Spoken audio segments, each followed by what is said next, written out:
4 daspo Willi e 4 avvisi orali li ha firmati il questore di Padova Marco Dorisio nei confronti dei 4 marocchini che venerdì sera si sono affrontati in piazzale Stazione a Padova a colpi di spranga.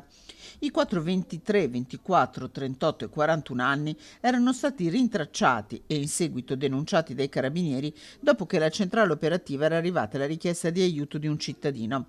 Il 24enne era stato trovato riverso e sanguinante a terra. Nello scalo ferroviario i militari dell'Arma avevano rintracciato il 38enne e un 23enne residente a Loreggia con le spranghe nascoste sotto i giubbini.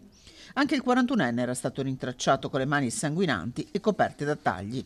Per i 4 stranieri il questore ha disposto il divieto di stazionamento in piazzale Stazione, nell'area del Cavalcavia Borgomagno e nei locali e nei bar della zona per 3 anni. Ha anche avviato l'iter per la revoca del permesso di soggiorno e per l'espulsione per il 38enne del tutto irregolare in Italia. Diversi precedenti dei 4 magrebini. Il 23enne accusato di una cruenta rapina ai danni di un coetaneo fatto spogliare e derubato a Castelfranco Veneto sotto la minaccia di un coltello. Il 24enne si era reso responsabile dell'aggressione a scopo di rapina a una studentessa nella stazione di San Bonifacio Veronese.